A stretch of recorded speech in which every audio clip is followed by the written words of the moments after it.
All right, here we go. How one bad joke shatter a comedian. Okay, the Kendrick Lamar and Jake Schultz, whatever his name is. Oh, comedian's ego. Sorry, there we go. I heard about it. He made a joke. A lot of people did not like the joke that he made about Kendrick Lamar. I think like to have sex with him or something. I have no idea really. Like, don't fully remember. But yeah, I just didn't really like pay attention. Because here's the thing, right? I'm at a point right now where I just don't care anything that's going on with Drake and Kendrick at this point. Right? It's been going on for so long. But I guess I care now because I'm watching this documentary or this video.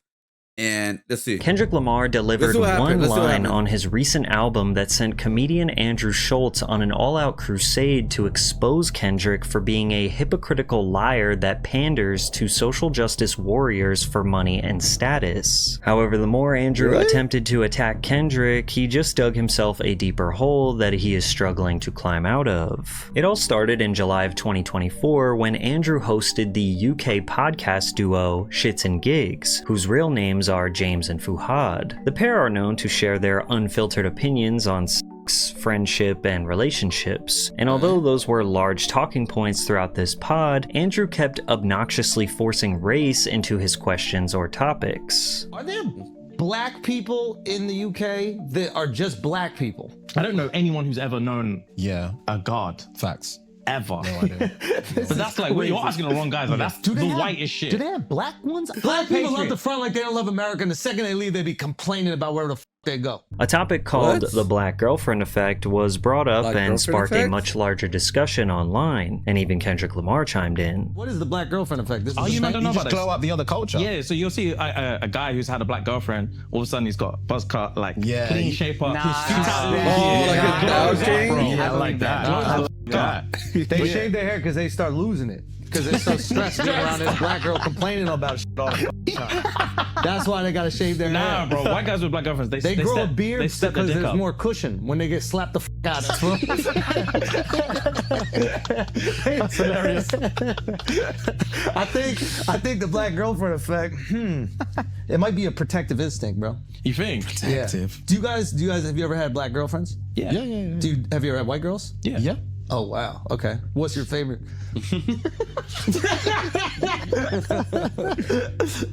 We love them all. Yeah. Oh really? We love them all. Yeah. That means white. Yo, who gets?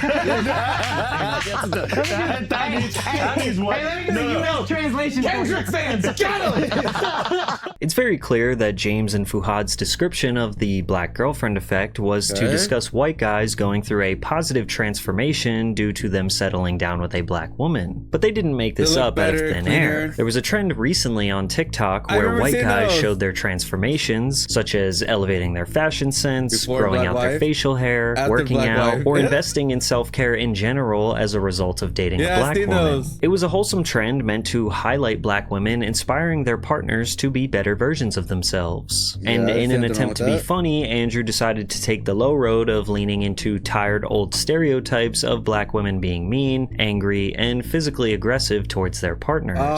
Now, Andrew's audience is very much used to him making jokes about other races and ethnicities, whether it be in his stand-up act or on his podcast. To be honest, I mean, like, when other races make other jokes of other race, I don't mind that offensive. If people find that offensive, just don't listen to the comedian and move on. I think because Dave Chappelle does it, and he's one of my favorite comedians of all time. I remember seeing this clip. I thought it was pretty funny. I believe this is one with they're like in a SWAT team or SWAT team, and it was like kind of like wearing a blackface thing, and that was Yours right there, bro. Latina. Okay. Oh, Latina. Okay, it must have been the same. You gotta be careful with her. You on birth control? Oh my God. Maybe not. Nah, you need certified yes from them. Okay.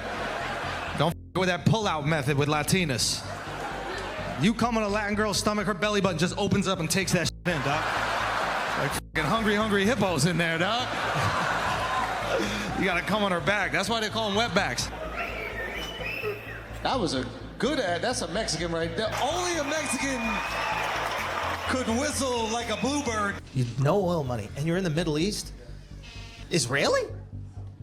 Oh. They don't have any oil. That's the one bad investment Jews have made. Therefore, he didn't receive much backlash initially. But James and Fuhad's audience were taken aback by Andrew's persistence to keep the conversation about race. They were also disappointed that James and Fuhad laughed at what they deemed as racist jokes. As an American, this is the most ignorant conversation, hyperfixated on race and keeping people segregated based on stereotypes. That's humorous to these people? So unnecessary.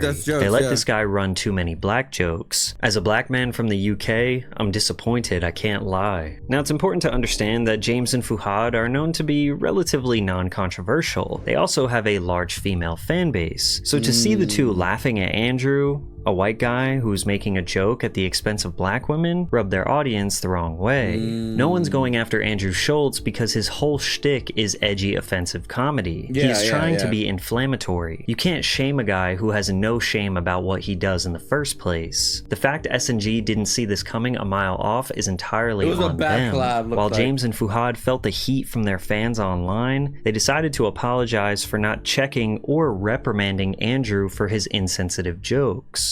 First of all, before we get into like specifics or anything like that, obviously there's just literally no excuse. There is no excuse. Agreed. And fight or flight is a real thing. When you're in those situations, you look at it through a lens of like, bro, if it was me, I promise you I'll stand up, I'll kick the... I will say this. I think, like, personally, it was just a bad collab considering their audience, right? Like, for example, his audience, the comedian audience, like AG jokes of anything really, right? Of any race, looks like, right? Because again, I'm Mexican and I'm listening to the jokes, it's like whatever to me, I don't care. But for some people, could find it offensive, and all shit breaks loose, like all hell. And so I think what they messed up on is like they didn't do enough research on the comedian, or they didn't check him like, hey, you gotta calm down on that, because even though we're doing a collab, even though this is your platform, we cannot go too crazy with it because our audience is this, right? And so you could, on one end, you could be like, oh, you're letting your audience control you. You're letting your audience like say do what you want, like say and do what you cannot do, that kind of stuff, and that could be a big backlash. But I personally, when you're at this point, when you're already at a big platform, it's gonna be very hard to control that or change that to certain aspects. There's certain things you could change here and there. Where like you can't tell me what to do, what to say. Like F off, man. Like for in this case, a part of me is like they shouldn't have apologized, because then like now they have to apologize for every single thing that their audience don't agree with, pretty much, right? And I think it's a healthy thing where an audience disagrees with you sometimes. I think like always an audience having like always agree with you is a bad thing, because nothing will pretty much will grow from that and change, or that stuff like that. So yeah, I personally believe they messed up by apologizing. It reminds me, I keep using this example. It reminds me of the Vacray situation where she said like, "No cap on the stack for real" on one of her streams, right? And then one of her mods found that offensive because she's not, I guess, quote unquote black. So she was not black, pretty much, and so she apologized for saying those words. I'm like, that was a very bad move, because now every time she did something bad or something her mods disagrees with, she has to apologize, and that's like a very bad thing to do, because now you have to censor yourself a lot all the time, and then so like for me personally, I would have banned that mod. Like, yo, you cannot tell me what to do. You know what I mean? Especially if it's slang terms. Slang changes all the time. Words are used when it's trending. People will say those words a lot anymore. Now everybody's saying cook instead. You know what I mean? Then cameras down. I would smack homeboy in the face. I would say this, I would do that. But when you're in there, you're in shock. You're in shock, and all you want to do is move on. Yeah, bro, move on is the fucking word, bro. All you want to do is move on. Just move on to the next thing. Just move on to the next thing. It is our duty to protect you guys. Facts. And it is definitely they weren't not in shock. Cool to be in that situation. And again, not be the ones to stand up and kick the cameras down. And we f***ed it on that occasion. We did. It's not going to happen again.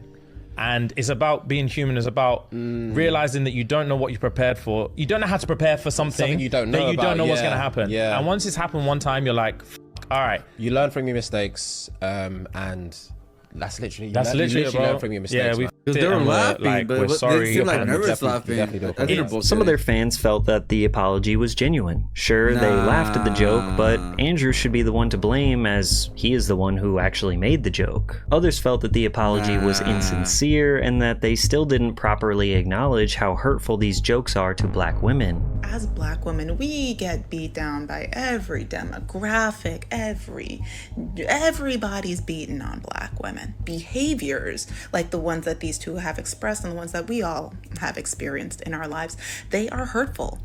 It makes us sad. It makes us angry. It makes us feel alone. And I think that it's important for us to use that kind of language in these kinds of conversations, because actions like what happened in this podcast, it's important to talk about how much this hurts, because it doesn't just hurt us as individuals, it hurts the black community. Interestingly, Andrew used their apology to remind the world that he had no intentions of apologizing. Any listeners here that are upset at us, we just want to let you know that you're going to stay upset, okay? What we're not going to do is sit here with our tucked between our legs apologizing on the podcast for jokes. Andrew then proceeded to react to and mock James and Fuhad's apology. How many years have we been doing this? 6, 7. The past 7 years, where I've been saying that your people f*** mud. Yeah. And you've been saying that my people f*** sheep. Yeah. I don't feel like we've protected either our people. You know what? You're right. You're right. And it's our duty to protect people. Scottish people, I just want to say that I apologize to all of you for letting this mud say we Scottish people, I apologize that you're all so ugly that you have to sheep. I apologize for that. It's our duty to protect people. Andrew's co-host, Akash, then proceeds to speak on behalf of black women. Oh, we have black female fans. I appreciate them so much. I think they must be so hurt by this. They're not hurt by this. You don't realize that. You start feeling empathy for people that don't feel bad, that weren't hurt. No black women were offended. The stereotype Andrew said is that black women are angry. Why would they try and stand up for themselves when y'all would just say, yup, look at how angry they are. That's black women for you. It's impossible to fight or debate with someone who really feels that way. You called them abusers, bro. They're not engaging with that nonsense. Akash and Andrew explaining the feelings of black women. Many black women who are fans definitely canceled them. Whether it actually has an effect on the mass of their fan base remains to be seen. Also, I'm the only black woman I know who watches Flagrant. The podcast wasn't noticed because y'all don't have a large black women audience. Somehow the clip went viral and more black women were exposed to it. There's this phenomenon that happens with podcast comedians today where criticism is intertwined with cancel culture and comedians use it as a defense mechanism to essentially win every argument or justify their behavior. A comedian's job is to tell jokes with the goal of making people laugh. On stage, if they make a bad joke, people won't laugh. Maybe even in extreme situations, they might boo the comedian. This is commonly referred to as bombing on stage. When a comedian is bombing, do they start having a TED talk about how they are actually funny and they're just joking and that the audience needs to stop trying to cancel them and chill out? These are just jokes. No. No, they move on from it and they continue the act and see if they could reclaim the audience. If not, they just have to go back, write new jokes, and come back stronger. They finish the set and they learn how to make their material better. Today, when comedians like Andrew Schultz get backlash online for bad jokes, they turn it into a think piece. They start casting blame on others for not laughing or understanding the joke. It's because you don't get it, or, oh, this is just cancel culture. And this is especially more common on podcasts because while stand-up is often written and more carefully crafted, podcasts are usually unfiltered conversations that go on for hours. So you're bound to miss a few times. You're bound to tell a few bad jokes, and that's normal. But for Schultz, considering his right-hand man Akash laughs every single time Andrew breathes, you can see why Andrew must think that all of his jokes are crushing with his millions of viewers. You can watch Andrew get a reality check in real time when Shane Gillis straight up told Andrew his joke was not funny, and Schultz immediately started blaming Shane for being politically correct. Are you serious? Shane actually has been working out, dude. This is fucking crazy. Let's see it. Hold on. That's crazy. Oh my God. Bro, you look good. Is this from West Point? That actually is. Oh, nice. You guys, and you know what? That's his rival's profile picture. Shane, can we click the video? I just want to hear the sound. I just want to hear the sound. It's his Sue. It's Sue. Nah, you look great, dog. Congrats. I don't think that's funny. But yeah, I see that. I see why. Like you don't get it? You mean? No, my guy's nice. By the way, yeah, that's valid. These guys are awesome. Yeah, they're having fun. Yeah, for you guys to sit here and be like, wait a minute, let's bring it up and mock them. That's fucked up, dude. That's a dude. By using them as an insult. We're using you. So you're insulting them by saying I look like them, or you're insulting me by saying I look like them. This is you back in your victim thing. No, I'm not being a victim. I'm saying the jokes you're doing is not. It's not like. Call them out. That's not cool. You know what's really great? Triggering. You're making fun of these guys. These Down syndrome dudes putting out TikTok videos. Now, it doesn't seem that Shane was actually offended. He was trying to just be contrarian for the sake of comedy, but Andrew's reaction was very telling. He was genuinely bent out of shape, getting loud and aggressive towards someone like, you didn't get my joke? Are you serious? You don't think that's funny? What the fuck? Yeah, but something's wrong with you. Oh, okay, I see the ego thing. Yeah, because again, if somebody says your joke's not funny, it's like, I mean, especially you're a comedian, I'm pretty sure it hurts, but it's not the end of the world. Especially on a podcast sense. Because it's just like live streaming. Not every joke is gonna hit, right? Not every clip is gonna get clipped. Not every video is gonna be a hit. You know, that kind of stuff, right? So I think when he said, "Oh, I see your point. All right, let's move on," kind of thing, and then just start talking about something else, and just kind of go from there, right? Especially on a podcast, I'm pretty sure there's some stuff planned out. It's not just a non-planned podcast. I mean, mostly people plan talking points and stuff. It could easily moved on.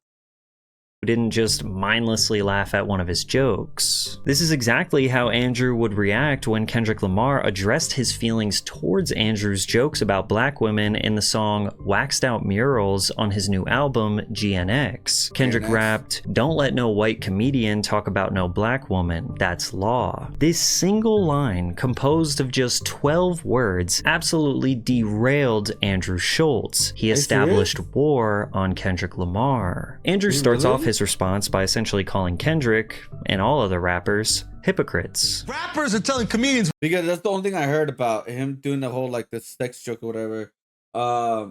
That's the last thing I heard about it. Because again, I wasn't really like looking into it. Just same thing, but I don't really look into a lot of Drake stuff unless I watch a video like this, right, for YouTube. Damn, he really got hurt by those 12 words. Like I mean, I would not. I don't blame him for commenting on it, right? I don't blame him for that at all. Right, at least commented once. But like, did he still make comments about like pretty much Kendrick Lamar after this? We need to be more respectful to women, so we gotta sit back and reflect. Yeah, do you know what I mean? They're the most pious group. Listen, nobody has respected women more. Through art. Yes. Than rappers, okay? Absolutely. So I completely understand how a rapper could look at a comedian telling a joke and be like, yo, y'all need to switch that shit. Yeah. How dare y'all keep saying your wives are annoying? You know, be more like us and, you know, just ain't nothing but hoes and tricks. I beat my bitch with a stick, what? You can lick on the or suck the dick. I beat my bitch with a stick, what? Now, there's no argument against generalizing much of popular rap music as misogynistic. For decades, hip-hop artists have reduced women to nothing more than sex objects, often referring to them as bitches, hoes, and other demeaning words. Now, I'm not saying Kendrick Lamar is completely innocent of perpetuating this behavior in his lyrics. Take them out of advance. You ain't no none shit. What song was this? See, I was proven wrong. But I was like, I mean, there you go. I mean, you got a little point there, it looks like. So he's not innocent. However, he is not necessarily the poster child of disrespecting women in his raps. Kendrick has often called out his own hypocrisy. He has shined a light on. Oh, you know what? Bro, you know what I just realized? If Tupac was live today, I think they would call him woke. They would call him, oh my god, bro! Because when you listen to Tupac songs, like some of the songs and the lyrics that he said, I have no doubt in mind they would call him woke in today's age. I have no doubt in my mind. On how his trauma defines him and keeps him in cycles of perpetuating this behavior. Oh, yeah. I forgot about that. Yeah. He calls that his own hypocrisy.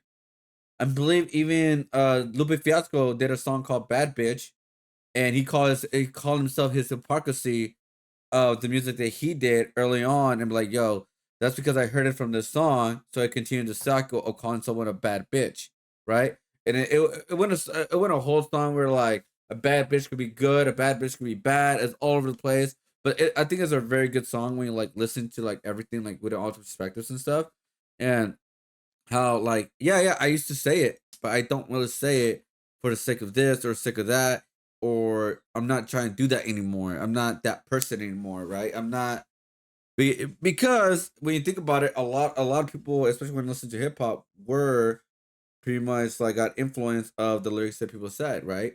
Especially with slang, especially like how they treated certain people. Like for example, women saying, "Oh, that girl's a bad bitch," you know what I mean? Um, and yeah, and then later on they could just like they could like, "Oh, I grew up, but I'm not gonna call them that. Like that's just weird."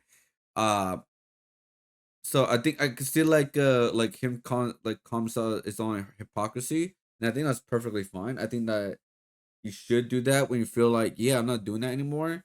But like people are gonna be like, oh, but you did it in the past. Yeah, I know. That's why I'm calling myself out for it. I think that's okay to do. It doesn't justify it, but discussing and self-reflecting can Yeah. allow him to learn from his past and Exactly. try to do better in the future. This took a while for me to grasp the concept that all women are just all women are hoes. You get what I'm saying? But when I was 16, 17 years old, that's what I was saying. You know, all of them the same, you know what I'm saying? So it took time for me to realize, damn, my mom's not a bitch. My mom's not a hoe, my little sister is not. So now I gotta distinguish, talked about that in his you song. know, right from wrong. But Andrew takes it a step further and says that because Kendrick has collaborated with and celebrated rappers who often disrespect women, that makes him just as guilty. Go back to talk about Drake, how he's a deadbeat dad while you do songs with Future. Rapper Future is often referred to as the Toxic King and has Yeah. droves of lyrics that minimize and disrespect women, such as, anytime I got you girl, you my possession, even if I hit you once, you part of my collection, or think I might pull out my D and I pee on her. Kendrick collaborated with Future this year for the first time on a song called Like That. Unsurprisingly, Future's verse is all about having his way with women. So while many people see this as Kendrick being hypocritical, others say that just because he's not perfect doesn't mean he can't try to send a positive message. Kendrick is a rapper. Kendrick decides he wants to stand up for black women for whatever reason. What essentially came back was, you're not qualified to stand up for black women because of look at you, because you are with a cohort of people, rappers, who in the past have been. It could also just be a collaboration, right? Because I think there's a point in time where I could be wrong about this, where you just sing your verse of the song that's being made with the beat, and that's pretty much it. Because if you listen to Kendrick Lamar's feature, he talks about the big three, aka J. Cole and Drake and all that kind of stuff, right? And it was probably just a collaboration with Metro Bloom and obviously Future, but I'm pretty sure you probably didn't even heard the lyrics of Future at the time. Because I think people there's sometimes there's like, oh, you listen to the beat, you kind of go from there, and then you just put out your verse. Now it doesn't happen all the time. Obviously, you hear like the first part is where you want to add your own lyrics at and kind of how to fit with the song and stuff. But there's sometimes where you're just like, all right, give me the beat, and I'll just make a verse about it. You know, I got exactly what I want to write about. Um, me personally, I don't listen to Future. Right, that's just not the music I listen to. I listen to mostly concert rap. If anything, don't get me wrong, I listen to like some. I've been more open to more fun songs, more BS songs, stuff like that here and there. But for the most part, it's mostly concert rap, right? Because I'm mostly listening to like other fun songs, like not now with like other genres of music. But with hip hop, it's always been mostly concert rap, right? To a certain extent, right? Like Gangstar. I mean, Big Al was like not concert rap, but he's a very dope lyricist. MF Doom and Kendrick Lamar, Lupe Fiasco, stuff like that, right? J. Cole, right? And I know I did not mention all the rappers that I said it was this conscious rap, but like that's like the specific songs I listen to these artists are like, oh shit, okay. It's not like super party or anything like that. Yeah, it's just never been a thing that I liked personally growing up. Bad to black women. That argument is used anytime black people stand up for themselves in any way. Sure. Because there is a purity test that black people have to pass before they defend themselves. Of course. That is a way to keep them from defending themselves. To equate a black person with the worst version of what you feel a black person is culturally is a way to say, as long as you're with that, you can't say anything about what we're saying, right? Kendrick ain't never made bitches ain't shit but hoes and tricks. Kendrick has never said any of that stuff, but he is a rapper. Rappers say those things. I mean, he did. He is inherently connected to the worst lyrics. All right, here we go. Back to the video. Amongst his industry because he is with them.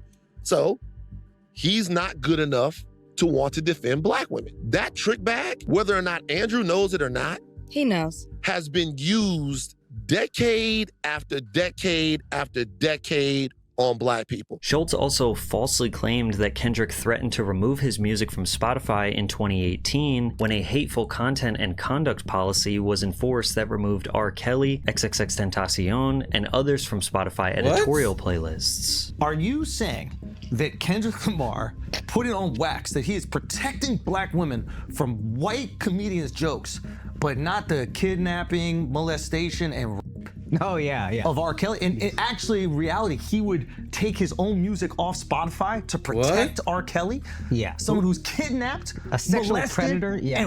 and black women? Kendrick never threatened to take down his music. It was the head of his label who made the threat, which, as messed up as it sounds, actually has more power over Kendrick. Kendrick label head confirms he threatened to pull the music from Spotify. I don't think it's right for artists to be censored, especially in our culture. Top Dog CEO said Spotify since retracted hateful conduct policy. Yeah, that wasn't Kendrick specifically. What? Kendrick's music than he does. His label head, Anthony Top Dog Tiffith, told Billboard, "I don't think it's right for artists to be censored, especially in our culture. How did they just pick those artists out? How come they didn't pick out any others from any other genres or any other different cultures? There are so many other artists that have different things going on, and they could have picked anybody. But it seems to me that they're constantly picking on hip-hop culture. It's not that the label thought that R. Kelly was actually innocent, they just felt that this hateful content and conduct policy was a slippery slope that could lead to more censorship in music." Andrew also convinced himself that Kendrick needed to mention him for clout. I didn't want to tell you because you had things to focus on. What a time to be alive where... I was not one of the Asians who said, good luck on your special. I'm just saying. What a time to be alive where rappers got to talk about comedians for clout. God bless, dude. Like, we are up right now. God bless. The biggest story about the album, outside of the album and people enjoying it, was a sub at a comedian? Kendrick dissed me for clout. How delusional and oblivious can you be, bro? Schultz continues to call Kendrick a hypocrite by pointing out that he has a musical comedy in production with the creators of South Park. Oh, South Park. Now I understand why he's doing a comedy with the South Park creators. That makes sense. Because he appreciates white comedians that make fun of black people. There you go. And they've done that brilliantly for decades. Yeah, that's true. And he would never want to, break one of his own laws. No, that's true. I mean, didn't they have a character called Token on the South Park show? Yeah, they do. Which I'm sure Kendrick is a big fan of. That's true. He must be a big fan. Yeah, Tolkien from The Lord of the Rings. Going to do a comedy with them. I mean, we can look that up. Apparently, there's a comedy coming out. It is true that Lamar is pairing with the South Park creators, Matt Stone and Trey Parker, on a feature-length film. The film will depict the past and present coming to a head when a young black man who is interning as a slave reenactor at a living history museum discovers that his white girlfriend's ancestors once owned his. Paramount film chief Brian Robbins said, "The script is one of the funniest and most original scripts we've ever read, and it's certain to create some fireworks when it hits theaters on July 4th, 2025. And yes, I'm sure you all know, South Park has aimed jokes at black people countless times over the years." Here we see a black person eating chicken and watermelon, a stereotype that hurts the African-American community. Okay, well, looks like you're gonna get a lot of help here. God. Category is people who I remember annoy this. Audience, keep quiet, please. It was nagging, right? Hey. 10 seconds, Mr. Marsh. I know it, but I don't think I should say it. Now, in all fairness, South Park has made jokes about literally every race, they made every fun of religion, everybody. They every made fun of ethnicity, everybody. every gender, every disability. They have joked on everyone equally, which is the exact same ethos that Andrew lives by. Well, I will say, as far as that line goes, we're gonna make fun of everybody, and that's just the reality of the matter. Is everyone gets these jokes? That's the ethos of the show. It's the ethos of the comedy that we do. And the second you start, and he just might not be aware of it. I don't know if he's doing it to sell records or if he's doing it because he just thinks it rhymes or it looks good, or he's taking advantage of like a viral moment, knowing that we'll react and knowing the internet will react. But the reality is, the second that you make a group protected, everything else becomes racist. You're either racist to that group or you're racist to everybody else. And when you make fun of everybody, that is the one beautiful thing that allows us to kind of come together and laugh at ourselves and each other. I've been very fortunate to travel the world making fun of people of all different race, religions, cultures to their face, everywhere around the world. That is everywhere. And they've had an incredible sense of humor about it. They're coming out specifically to see that happen. However, things took a strange turn when Schultz started pondering the idea of him and Kendrick in a one-on-one fight. You want to squabble up with Kenny? No. I mean, here's the thing. This is the thing that is kind of funny about it, is like, first of all, Kendrick's people and the gang affiliate, everybody, his security, they will kill me. They will destroy me. They'll find me in the street. They'll cut me up. They'll shoot me. They'll do whatever. I'm not a tough guy. Y'all do. But just Kendrick, I would make love to him. There's nothing he can do about it. Just Kendrick Lamar, I would make love to him, and the only thing that he could do is decide if it's consensual or not. That's the only thing he could do. If it's me and Kendrick, this is about physics. It's about physics. I don't even know if I'll get hard. But if we're in a cell, there's a chance that if we're in a cell and we're bored and we done tattooing each other, whatever you do in the cell, and we ran out of board games and we did all the other things, we cleaned everything, and I'm like, man, I might as well you. There's nothing he could physically do to stop that besides put his legs in the air and choose a position. Maybe Mark, I'll let him choose a position. Why are you pulling this picture up, Mark? Why are you doing this? Look put up that picture of him and Travis Kelce's girl. Look at that shit. Oh my God, dude, that's unbelievable. Yo, I'll be honest, I would go so far as to say, I don't think he could stop most people on the planet from having sex with him. Like, the only reason he got security is to stop people from having sex with him whenever he wants. Up until this point, Andrew could be seen as rightfully defending himself and making somewhat decent points. However, making a joke that he could and would sexually assault an R-word Kendrick was potentially cross. What program do you use to animate your emotes? Oh, Photoshop and After Effects. I either draw every frame for the emote, or I use After Effects to animate the emote from like separate layers of the emote, pretty much. So those two, Photoshop and After Effects. Crossing a line. Meek Mill thought so. He tweeted, "White men saying they'll R-word black men openly is extreme, and then say it's just a joke. Black manhood is not a joke. I seen the same guy saying I was gay on his stand-up. My white friends like, it's a joke. We don't joke like that in the black community at all." O'Shea Jackson Jr., Ice Cube's son, simply called him a weirdo for his jokes in a tweet that has 6.3 million views. Damn. Andrew replied with, "Google no Vaseline" by Ice Cube, basically insinuating that O'Shea's own father has made a song about R-word. The ironic part is that if Schultz Googled what No Vaseline was about, he would have learned that it was a diss track towards his former group, NWA, and their manager, Jerry Heller, who had them locked in a horrible business contract. Yeah, O'Shea replied, "A metaphor about getting effed business-wise by your manager. It's not the same, homie. He ain't call you a bitch. He ain't say F you, didn't even say your name. And your response was buck breaking. Shit was just crazy." Yeah, so it was just like you said, he was making decent points, and then he made that joke weird. He made it really weird, pretty much. And then no Vaseline, pretty much getting fucked by your manager. That was like literally like the whole point of that song.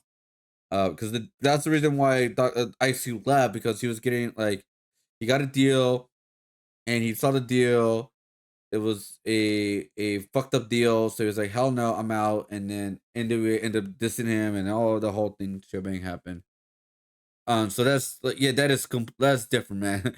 That is different. Like, he was making decent points about comedy, because I do agree with comedy. It's like you should be allowed to make fun of everybody, especially like any kind of race or whatever. Um, and then obviously one of the toughest things is to make funny jokes, right? Like, especially when you're making fun of another race, right? But if you do it right, it comes out well. For the most part, like, that's why Dave Chappelle is one of like the best comedians out there, in my opinion. Um, and yeah, that's why I'm not gonna knock him down for that. But then he just made it weird, right? Like, when he went in on that joke, I guess. Personally, that's when he made it weird. I'm like, oh, that's just weird, bro. However, others stepped up to defend Schultz. LOL, y'all mad at Andrew Schultz but push this tough-ass, no-rules hip-hop culture. Dudes talk about murder, pimping, sex trafficking, smacking hoes, drill etc. and clutch your pearls at a joke. And yes, a joke. From the Patrice O'Neal, Bernie Mac, Richard... Yeah, no, yeah, that's what I said. I think he made it a little bit weird, but that's about it. That's where it ends. I think, like, a lot of people are so weird, in my personal opinion. They put too much time into this shit. On Twitter, how much that they have so much time to complain. It is insane how much people have time to complain. Me, I find it weird. Okay, cool. I clicked off. I move on with my life. That's it. That is literally it. It's like, oh, I think it was just weird. That's it. I don't see how people could just treat it like that. Oh, I don't like the joke they did for South Park. Click off, move on. That's it. Nothing else. Nothing else more to it. They start over. I think what like the problem is, people are overthinking it, everybody feels like they have to say their opinion. You don't have to say your opinion, and they'll get mad when people are arguing against you because you said your opinion. You know how many times there are times before in the past where I wanted to tweet something out of my personal opinion, but I decided not to because I was like, bro, I'm just wasting my time. Moving on. You know what I mean? Like, I just move on. That's it, right? I find Bill Burr makes fun of makes a lot of jokes about within black people, right? And people think he's really funny. I think he's funny, right? Bernie Mac, one of the kings of comedy, right? That's why, like, I don't try to like overthink when a comedian makes a joke. Now to find it funny, I just move on, or let's move on to the next. Like, let's do the next joke, kind of thing, you know.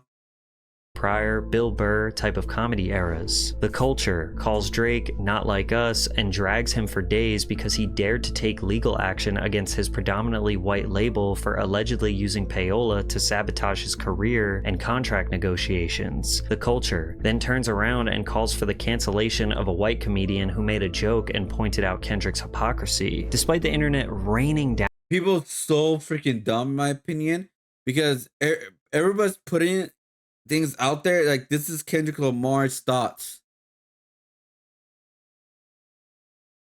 You know what I mean?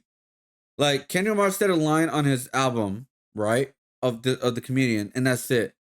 He doesn't do social media. He's one of them, in my personal opinion, he is one of the most smartest hip-hop artists out there in the world, because he doesn't put everything out there on social media.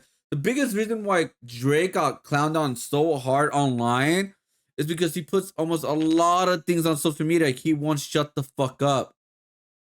Even people who are in his side said the same thing, where he needs to put mystery back on him, be gone for a little bit, let people to miss him, and him come back with a big bang, right?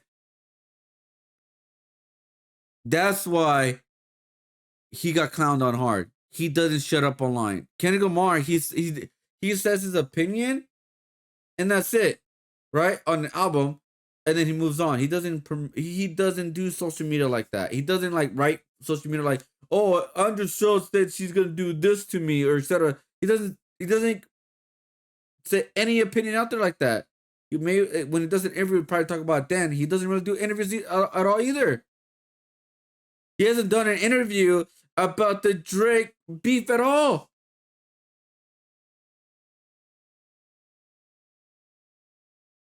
What do you think of Tory Lanez coming to Drake's aid in a new song with DGG? It's over. It doesn't matter. It no longer matters. Like, that's the problem. It's like people still think they need.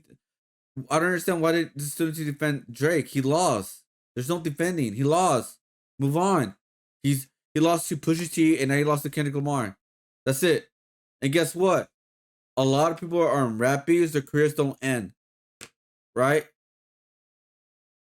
The careers don't end. They just move the fuck on and do something else. In my opinion, like for example, 50 Cent lost against The Game. When he made when he made the whole era with The Game was making diss tracks against 50 Cent, 50 Cent lost. Because I like the thing, that's just my opinion, but like overall, whoever won against 50 Cent the game, it's over. People moved on. The careers are fine. Maybe one's better than the other, but doesn't matter. It's still good, right? With Drake, his career is still intact. And it boggles my mind that people think that they love hip hop and they don't understand hip hop beef. When like in hip hop beef, they're gonna oversaturate things, they're gonna lie about things, they're gonna make things sound worse than they actually are. And hip hop music, more truthful than others, but like it's the same sentiment, right? And almost every single hip hop beef you hear a song, they do the same thing, the same formula, pretty much, right? And I don't understand people take that literal. It's like pretty much the whole point of a hip hop battle is to to out rap the other rapper. That's literally it.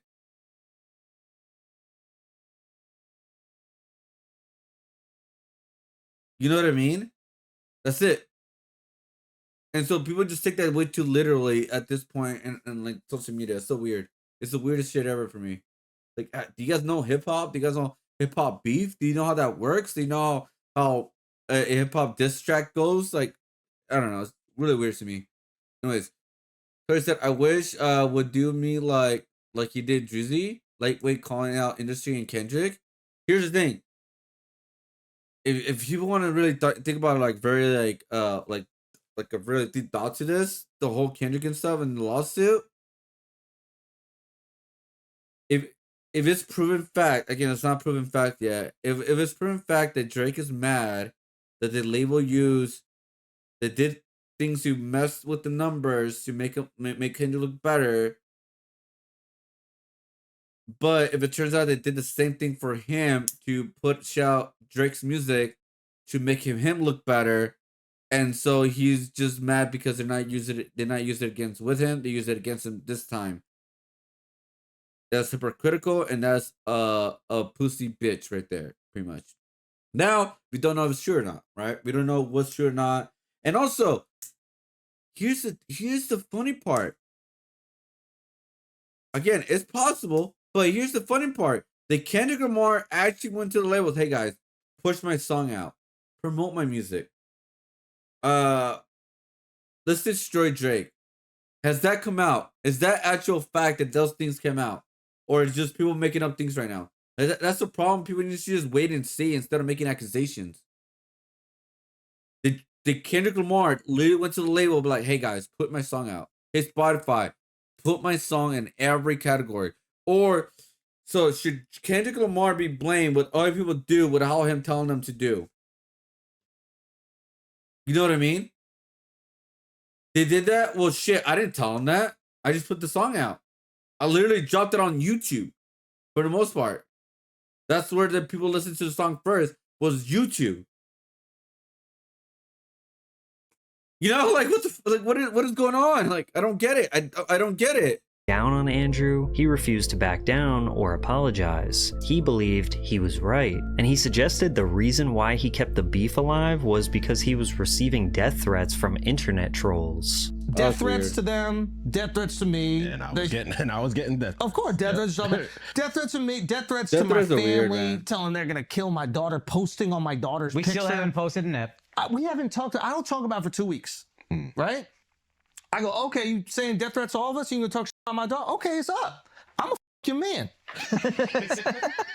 right? Because if we saying anything, it's like let's have some fun. It's still fun. your man. It's still funny. Right? Sensual love. No, but then we're gonna do the molding of his butt. I'm hanging it on the wall. Schultz tripled down on his comments during a podcast with Charlemagne the God, where Andrew repeated all his same arguments, how Kendrick is a rapper, and rappers promote misogyny, and how he couldn't fight him one-on-one, and how he is a hypocrite for collaborating with the South Park creators. So the guys that created South Park are two white guys, and they've made jokes about black women. Well, they make jokes about everybody. Oh my God! Hold on. What did you say? Now, they do have a character. What did you say? What's the character, the black character? Token. And they do make jokes, like they did earlier this year, they did do the episode about Lizzo. They do make jokes about everybody. Like, everybody gets it on South Park.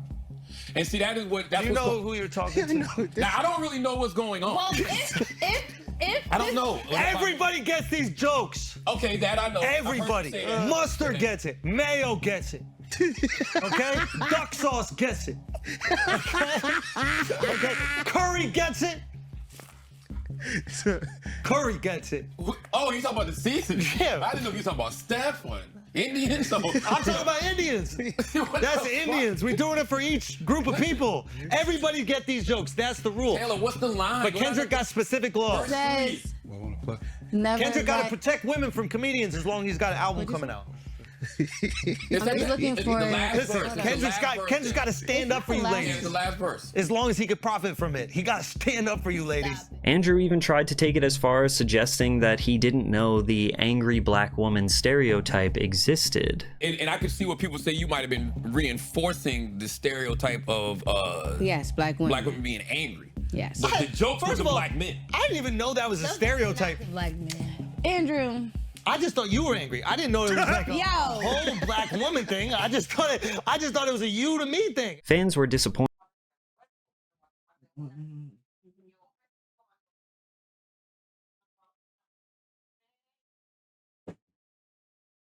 Oh my god. Let's see. Drake's whack. I'm just waiting to see if Cole responds to Kendrick for the comments in the blackout murals. He's how since he's choosing sides, stay there, bitch, love bitch, then die with him in style. J. Cole's not gonna do anything.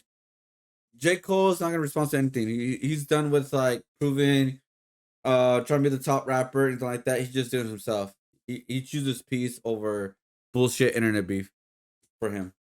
It's not personal for him. That's what J. Cole's at right now with his life. You know, like before, he was always saying like he understands what he said in music all the time. He's not gonna do that anymore, or that I know of. But to be fair, I not listened to his latest album yet. I take my time, to listen to his music. But yeah, he's not gonna say anything. He may respond to it in some way, but not in a beef way. You know what I mean? Because like, if I was J. Cole, what the fuck do I care? At this point, right? It's like, what do I care? Because when the whole beef was happening, he was just chilling. He just did a concert right now, and it destroyed. He destroyed that concert for the anniversary album. You know, so it's like, what? Why does he have to be part of the beef? Why does it like? He's good. You know, like I'm good. Pointed with Charlemagne pretending that he has no idea what's going on when he has been a large voice in hip-hop commentary for the past 15 years. Yeah, and he has co-hosted fan the of Brilliant Charlemagne Idiots at all. podcast alongside Schultz for the past 5 years. Yeah. Additionally, he pressed Post Malone in 2015 for not doing enough for Black Lives Matter. What are you doing for the Black Lives Matter movement? What? I don't know. Is that a serious question? Yes. Okay, I'm sorry. If anything. Charlemagne has criticized many white rappers for appropriating black culture, as he tends to interpret the behavior of these white rappers as a form of mockery of black stereotypes. But when Andrew was directly making fun of black people, he just pretended he had no idea what was going on. The crazy part is, Kendrick was actually talking more about people like Charlemagne than Schultz. That's why he's so quiet. And if you listen to the song again, you'll see Kendrick called him out perfectly. The fact that Charla roasts every other white person but quiet about about Schultz is crazy. This whole situation is the perfect example of the modern day comedian's response to criticism of unfunny material. Comedy defenders will remain firm in their stance that when it comes to jokes, everything is on the table. Nothing or no one is off limits. And as a fan of stand-up comedy myself, I do agree with that ethos. Yeah, I agree. Yeah. Go ahead. Shoot your shot. I think we have all laughed at some pretty horrible things. In the midst of all this chaos, Andrew did make some reasonable points. There is a hypocritical nature of people who are casting criticism on Andrew while praising Kendrick. However, what not many people are saying is that simply Andrew's joke was not funny. So he can make all the good points that he wants, but he still failed to do his one job as a comedian. Which is weird. Make you laugh. Yeah, that's what I thought too. It's like, oh, it was just a weird joke. That's it. Well, he doesn't have to be, but if you're sympathetic to the other side, that makes you an op. That's the West Coast state of mind kind of thing, which is fine. Like, if Kendrick Lamar has beef with J. Cole now and he wants to diss him, that's perfectly fine. He understands that, and I understand that, and everybody understands that. But it's like, if you're J. Cole, you're like, I don't have to deal with this shit. And I'm pretty sure even Kendrick Lamar is like, oh, he doesn't give a shit, so what the fuck am I gonna continue dissing him? You know what I mean? Like, my opinion is like, why would you diss someone who doesn't care no more? Who does not care about this stuff, this rap beef right now? He's not in it no more. He's not part of it no more. So why would you continue dissing someone who doesn't want to be a part of it? You know what I mean? It's just a waste of time. That's a waste of lyrics. That's a waste of time. So funny that Kendrick didn't say anybody's name. Nope, he just said some lyrics and everybody just went with it, pretty much. And that's what a lot of people are. That's what a lot of people get it wrong too. Is like with the allegations, theories, and stuff like that, where like nobody said actual confirming, like, you know, feel like Will Burr can say offensive things because it's funny, even though it's offensive. While someone like Andrew Schultz says something offensive, thinking that makes it funny. I can't remember who said it, but it sums up pretty well, pretty much. Shane having the balls to say that to a room of 4 comedy podcasters, that's not funny, is a highlight of this whole ordeal. Yeah. Everybody who was laughing and agreeing, they switched up so fast when they saw the reaction online. The difference between South Park and Andrew is the fact that South Park is actually funny. When they go to the offensive jokes, it has to land it, has to be funny, or else you're just being weird and it's awkward. Yeah, I mean, South Park is hit at the park all the time, man. Kendrick Lamar says no names and just spend the time on his podcast, social media, constantly talking about it. It's always like everybody's too sensitive comedians. Shane wasn't just being contrarian, he was being serious. The guy that set up on people with Down syndrome, Andrew got all butthurt. Much respect to whoever he is, much respect. I think he was just saying like, oh, I don't think it's funny. And that's perfectly fine. Right, and then like if he's your guest, you should have moved on, in my opinion. Occasion, I guess, or the others actually do push back. Schultz goes fully mode and accumulates and others ladders in him. This guy's the same type of personality of a lot of people on the internet these days, that they said offensive jokes with no punchline. Pretty much, it, like, yeah, I think like the sentiment is like, oh, say offensive joke, it's funny automatically, no matter what it is. Offensive jokes can be funny, but you know, you gotta say it right, and that's very hard to do. And that's why the great comedians, they know how to do it right. They're always funny.